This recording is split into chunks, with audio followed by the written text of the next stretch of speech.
ഇന്ത്യയിൽ ഏറ്റവും കൂടുതൽ വില ലഭിക്കുന്ന ഒരു മാവിനമാണ്. നല്ല മണമുണ്ട്, രുചിയുണ്ട്. കൂടുതൽ ഇത് ഉപയോഗിക്കുന്നത് കയറ്റുമതിക്കാണ്. ഇതാണ് അൽഫോൻസായുടെ മാമ്പഴം. ഇപ്പോൾ നമ്മളിത് പറിച്ചതാണ്. ഇത് നോക്കിയാൽ നല്ല കളറ് ഒക്കെ ഉള്ള മാമ്പഴമാണ്. പ്രിയ കർഷക സുഹൃത്തുക്കളെ, നമ്മുടെ ചാനലിലേക്ക് സ്വാഗതം. ഇന്ന് ഞാൻ നിങ്ങളോട് ഷെയർ ചെയ്യുന്ന നമ്മുടെ അൽഫോൻസ മാവിനെ പറ്റിയാണ്. ഇപ്പോൾ നമ്മുടെ സ്ഥലത്ത് അൽഫോൻസ മാവ് കായ്ച്ചു നിൽക്കുന്നതാണ്. അതിൻ്റെ ഞങ്ങളുടെ വിളവെടുപ്പ് തുടങ്ങി.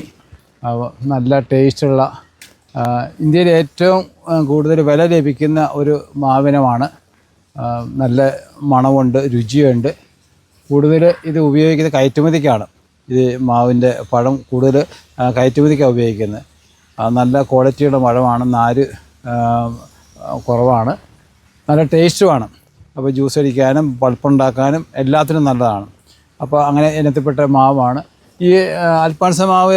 എപ്പോഴും നമ്മൾ ശ്രദ്ധിക്കേണ്ട നല്ല ചൂട് കൂടിയ കാലാവസ്ഥ, നല്ല വെയിലൊക്കെ സൂര്യപ്രകാശം ലഭിക്കുന്ന സ്ഥലത്ത് മാത്രമേ നമ്മൾ നടാവുള്ളൂ. എന്നാൽ മാത്രമേ നമ്മൾ ഉദ്ദേശിക്കുന്ന രീതിയിലുള്ള ഉൽപ്പാദനം കിട്ടത്തുള്ളൂ. ഇപ്പോൾ ഈ മാവ് 15 വർഷത്തോളമായ മാവാണ്. കാരണം ഈ വർഷം കുറച്ച് മാങ്ങ കുറവാണ്, എങ്കിലും നല്ല പിടുത്തമുണ്ട്, നല്ലോണം പിടിച്ചിട്ടുണ്ട്. അപ്പോൾ നമുക്ക് ശരാശരി നല്ല രീതിയിൽ ഇതിനകത്ത് വരുമാനം കിട്ടും. നമ്മളിത് കൊടുക്കുന്നൊന്നുമില്ല, നമ്മൾ മാത്രം ഉപയോഗിക്കുന്നു, നമ്മുടെ ബന്ധുക്കൾക്കും സുഹൃത്തുക്കൾക്കൊക്കെ കൊടുക്കുന്നുണ്ട്, അത്രയേ ഉള്ളൂ. അപ്പോൾ നമുക്കിത് വ്യവസായാടിസ്ഥാനത്തിലൊക്കെ കൃഷി ചെയ്യുവാണെങ്കിൽ നല്ല ഉൽപ്പാദനം കിട്ടും. അതിൻ്റേതായ രീതിയിൽ പരിചരണം കൊടുത്ത് ഒരുമിച്ച് പൂത്ത് കായ്കൾ ഉണ്ടാകാനൊക്കെയുള്ള സ്പ്രേകളൊക്കെ ചെയ്യുക, അല്ലെങ്കിൽ അടിയിൽ കൊടുക്കുകയൊക്കെ ചെയ്യുകയാണെങ്കിൽ നേരത്തെ തന്നെ പൂവുണ്ടാകുകയും നേരത്തെ തന്നെ ഉൽപ്പാദനം നമുക്ക് എടുക്കുകയും ചെയ്യാം. അങ്ങനെയുള്ളൊരു ഇതാണ്. അപ്പോൾ നമ്മളെപ്പോഴും ശ്രദ്ധിക്കേണ്ടത് ഇതിൻ്റെ ചൂട് കാലാവസ്ഥയാണ് ഏറ്റവും നല്ലത്, ഏറ്റവും അനുയോജ്യമായത്. അപ്പം നമ്മൾ നല്ല രീതിയിൽ ഒരു 2.5 അടി കുഴിയെടുത്ത് അതിനകത്ത് നമ്മൾ ജൈവവളം നിക്ഷേപിച്ച് അതിന് നടുക്ക് വേണം ഇത് നടാൻ വേണ്ടി. അപ്പം ഇതൊക്കെയാണ് നിങ്ങൾ ഇതിനെപ്പറ്റി പറയാനുള്ളത്. പിന്നെ ഇതിന് രോഗബാധ വളരെ കുറവാണ്. ചില വർഷങ്ങളിൽ ചിലപ്പം അതിനകത്ത് പുഴു വരാൻ സാധ്യതയുണ്ട്. അപ്പം നമ്മളത് ചെയ്യേണ്ടതെന്ന് വെച്ചാൽ നമ്മൾ ഈ പൂവിട്ട് വരുന്ന സമയത്ത് നമ്മൾ ഒന്നെങ്കിൽ കീടനാശിനി അടിച്ചു കൊടുത്താൽ മതി. ഇല്ലെങ്കിൽ ഫെറമോൺ കെണി വെച്ച് കഴിഞ്ഞാൽ ഇതിനകത്ത് ഈച്ച ഇതിനകത്ത് വന്ന് വീഴുകയും അത് ചാവുകയും ചെയ്യും. കാരണം ഈ കെണിക്കകത്ത് ഈച്ച വന്ന് വീണ് കഴിഞ്ഞാൽ പിന്നീട് അതിനകത്ത് രക്ഷപ്പെടാൻ പറ്റത്തില്ല. അപ്പോൾ അതിനകത്ത് വന്നിട്ട് അത് ചത്തുപോകും. അപ്പം നമുക്ക് പല മാർഗ്ഗങ്ങളുണ്ട്, നമുക്കങ്ങനെ ഇതിനെ നമുക്ക് നശിപ്പിക്കാൻ പറ്റും. അപ്പം പിന്നെ ഉള്ളതെന്ന് വെച്ചാൽ ഈ മാങ്ങ വീണ് കഴിഞ്ഞാൽ അത് അവിടെ തന്നെ വീണ് ചീഞ്ഞ് പോകാതെ അത് പെറുക്കി മാറ്റി കളയുന്നത് നല്ലതായിരിക്കും. അപ്പം നമ്മൾ ശുചിത്വം പാലിക്കുക, അതിൻ്റെ ചൂട് എപ്പോഴും നല്ല നീറ്റായിട്ട് സൂക്ഷിക്കുക. അപ്പം ഇങ്ങനെയുള്ള രോഗങ്ങളൊക്കെ കുറവായിരിക്കും. ഇതൊക്കെയാണ് ഈ മാവിനെ പറ്റി പറയാനുള്ളത്. ഇതാണ് അൽഫോൻസായുടെ മാമ്പഴം. ഇപ്പോൾ നമ്മളിത് പറിച്ചതാണ്. ഇത് നോക്കിയാൽ നല്ല കളറ് ഒക്കെ ഉള്ള മാമ്പഴമാണ്. ഇത് നമ്മൾ അൽഫോൻസ മാവ് ഒരു നട്ട് കഴിഞ്ഞ് ഒരു 3 വർഷം ആകുമ്പോഴത്തേക്കും പൂവിടാൻ തുടങ്ങും.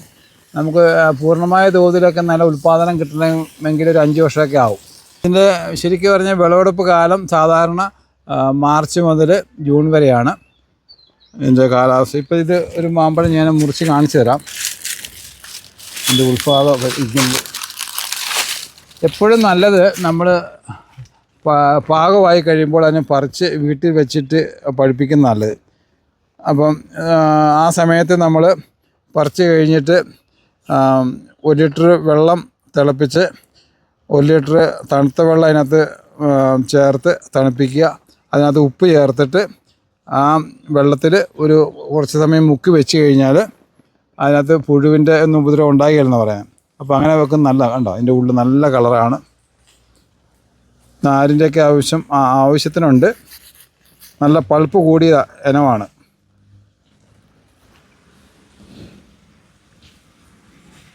ഇത് നമുക്കൊന്ന് എൻ്റെ ടേസ്റ്റ് നോക്കാം.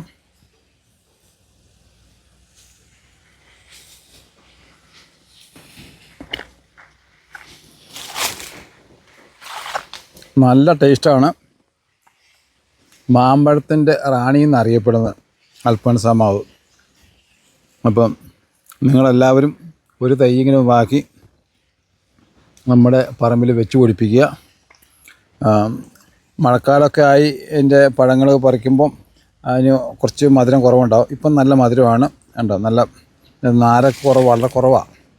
നല്ല പൾപ്പാണ് കൂടുതൽ. അതിൻ്റെ വിത്ത് അണ്ടിയുടെ വലിപ്പം കുറവാണ്. മാംസളമായ ഭാഗമാണ് കൂടുതൽ. നമ്മുടെ ഫാമിൽ നമുക്ക് ഏകദേശം 10-30ഓളം വെറൈറ്റി മാവുകളുണ്ട്.